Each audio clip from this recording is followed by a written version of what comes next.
Hi everybody, Jillian here. Welcome back to another My Heritage scrapbook layout. Today I am using Crate Paper's Wonder Collection to scrapbook a 5x7 photo of my family in front of their house in Nutley, New Jersey. Yes, this is a layout about a house.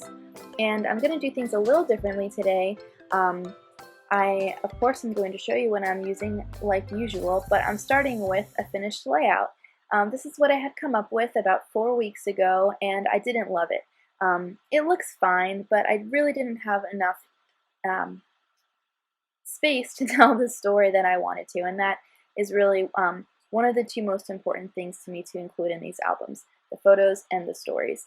So what I did here and what I'm going to show you is how I'm taking everything up from the layout very carefully. I knew that I wanted to use these same elements again, so I had to try and preserve them, including this background piece of paper. It's from Maggie Holmes' Confetti collection, and it has a beautiful floral on the back, but I really like the neutrality of it as a background sheet. So, and like everyone else that I'm sure you've seen, using this house piece of pattern paper, I went ahead and cut out the silhouettes of the homes.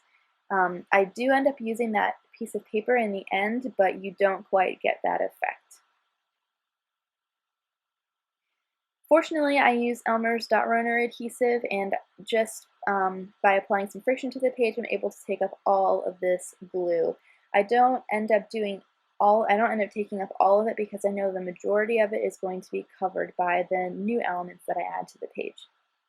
So, and because I had to pull up my thickers from this sheet, I lost some of the white space on my photo, but it ended up working out because it now takes my photo down to a 5x6 size, which works well for the grid design that I'm going to use. Another factor that helps me make the decision to, totally redo this layout was I inherited a new photo from my dad of this house, and it's something that I didn't have originally to work with, and I knew I wanted to include it because it just it gives a better look at the house that I'm talking about. Also, I figured out the best way to add my journaling to this page would just be to print it onto some vellum, and that's what I did in the top left corner. I used a simple typewriter font from Microsoft Word and then printed it out on a piece of vellum I had cut down to 8.5 by 11 and then cut it down to 3x4 size here. So you'll see me use the house pattern paper. I gotta find out the name of that sheet. I end up using that on the bottom to anchor my layout again. And I'm going through the 6x6 paper pad here because I want to bring some more color into this layout and back each of the grid elements. So I end up using that cream piece of paper that has the black triangles to mat the larger photo. And then what I'm going to do is put the smaller 3x4 photo on this beautiful floral paper just to add some more color to the top.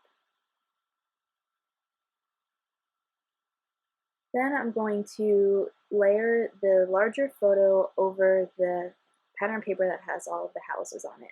And once I get that down and I get the photo put on top, I see here that I'm going to lose the effect of those homes being cut out, and that's okay with me. Then I pull out the chipboard, and I knew that I wanted to use these houses, so I'm going to put one on either side of the photo, and I totally lose the effect of those homes being cut out from the pattern paper, but I prefer the chipboard. I think it adds some dimension to the page. Now you can see some of the background paper is torn up just above that house, and so I'm going to figure out towards the end of the video what I want to put on there to cover it. Now that everything is matted, I'm realizing that the vellum with the journaling on it looks a little flat. So I get out this vellum from the Wonder collection. It has the gold triangles on it, and then I decide to layer that behind my journaling.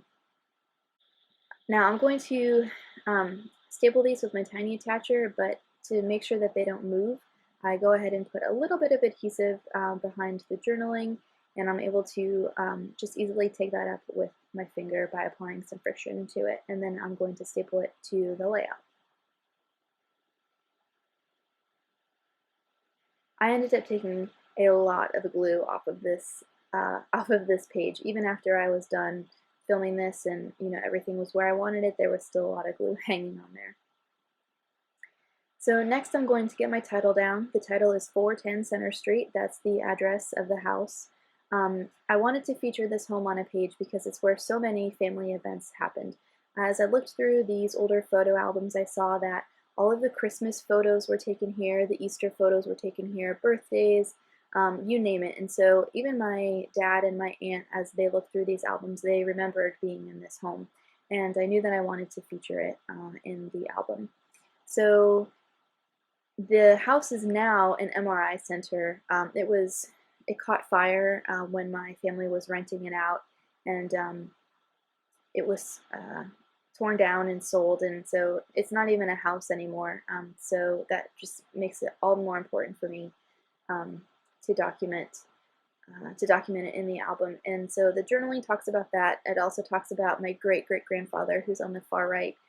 He was a jewelry maker, and he worked out of the attic in the home. And he worked right where that top window is, the front window in the attic, so he could see, what was happening out on the street below him.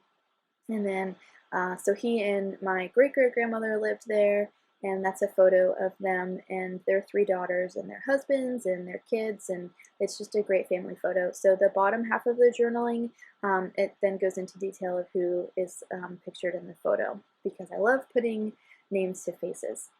So I knew that I wanted to bring some more color to the top of the layout, so I ended up using this little banner. It's from the 6x6 cut apart. It says, "Remember this." And I'm going to put that sticker that has, it was cut in half from another project. It has those yellow like stitch marks on it. That's going to stay down at the bottom. So next I'm going to draw my attention to that bit of pattern paper that was ripped up. So what I end up doing is just looking on the sticker sheet to see what I might be able to add. And so I end up trying several different things, but I just couldn't make them work logically, like a banner coming out of a house, or I don't know. So since I'm featuring the date on each page in these albums, I decided to go ahead and put the date there. I think these photos were taken in 1948. My great-great-grandfather, Henry, passed away in 1949, and so I'm pretty certain that these photos were taken then. My great-grandfather did a pretty good job of documenting the dates in the photo albums that I took this from, so I'm thankful for that. So I couldn't make the tile stickers work on the house on the right because of the peak in the roof. So I switched it over to the other side, and then I pulled this gold banner from the sticker sheet to layer behind the house, and that brings in some of the gold from the vellum up in the top left of the layout. And then I just put a puffy heart sticker over the join of the photo and that banner.